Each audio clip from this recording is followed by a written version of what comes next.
Hello. അപ്പോൾ നമുക്കിന്നൊരു beetroot അച്ചാർ എങ്ങനെയാണ് ഉണ്ടാക്കുന്നതെന്ന് നോക്കാവേ.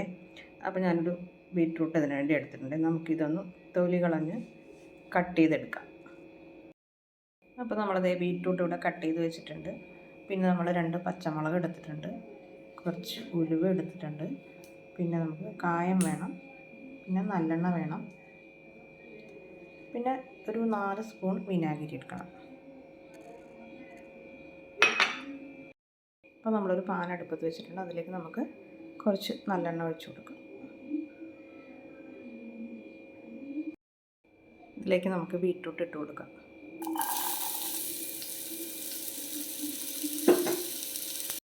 അപ്പോൾ ബീറ്റ്റൂട്ട് നന്നായിട്ടൊന്ന് വാടി വരണം.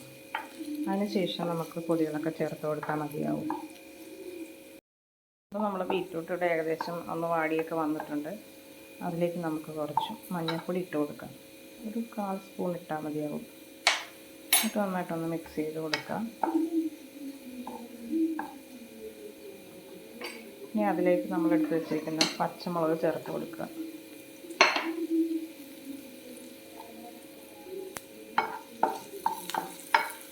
ഇനി നമുക്കിതിലേക്ക് പൊടികൾ ചേർത്ത് കൊടുക്കാം. നമുക്കിതിലേക്ക് 1 സ്പൂൺ മുളക് പൊടി ചേർത്ത് കൊടുക്കാം. ഞാനിവിടെ കാശ്മീരി മുളക് പൊടിയാണ് എടുത്തിരിക്കുന്നത്. ഞാൻ എല്ലാത്തിനും കാശ്മീരി മുളക് പൊടിയാണ് ചേർക്കാറ്.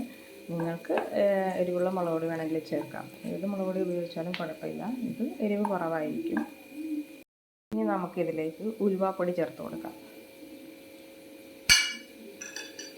മിക്സ് ചെയ്ത് കൊടുക്കാം.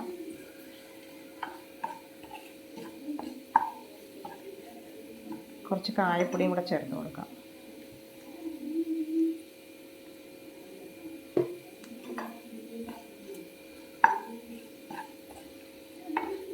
നന്നായിട്ടൊന്ന് ഇളക്കി കൊടുക്കാം.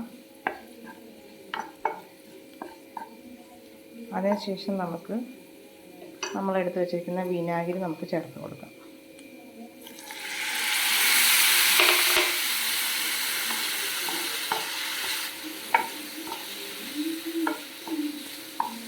ഒന്ന് വിനാഗിരിയുടെ പുളി ഒന്ന് ബാലൻസ് ചെയ്യാൻ വേണ്ടി നമുക്ക് കുറച്ച് വെള്ളം കൂടെ ചേർത്ത് കൊടുക്കണം.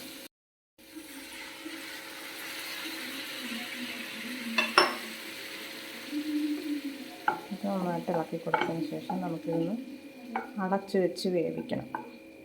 ഇതിലേക്ക് ആവശ്യത്തിനുള്ള ഉപ്പും ചേർത്ത് കൊടുക്കണം. അപ്പോൾ നമ്മുടെ ബീറ്റ്റൂട്ട് ഒന്ന് വിനാഗിരിയിലൊക്കെ കിടന്ന് വെന്ത് വന്നിട്ടുണ്ട്. നിങ്ങൾക്കിതിലേക്ക് വേണമെങ്കിൽ വെളുത്തുള്ളി, ഇഞ്ചി ഇതൊക്കെ ചേർക്കാം കേട്ടോ. ഞാനിതൊന്നും ഇതിൽ ചേർത്തിട്ടില്ല. അപ്പോൾ ഇതാണ് ഇതിൻ്റെ ഒരു പാകം എന്ന് പറയുന്നത്. അപ്പോൾ അച്ചാർ ഇവിടെ ഏകദേശം റെഡി ആയിട്ടുണ്ട്. നമുക്ക് തണുത്ത് കഴിഞ്ഞിട്ട് ഒരു കുപ്പിയിലേക്ക് മാറ്റി വയ്ക്കാവുന്നതാണ്. അപ്പോൾ വീഡിയോ ഇഷ്ടമായെങ്കിൽ എല്ലാവരും ലൈക്ക് ചെയ്യുക, കമൻറ്റ് ചെയ്യുക, സബ്സ്ക്രൈബ് ചെയ്യുക. പിന്നെ വ്യത്യസ്തമായിട്ടുള്ള വീഡിയോയുമായിട്ട് ഞാൻ ഇനിയും വരുന്നതാണ്. Thank you.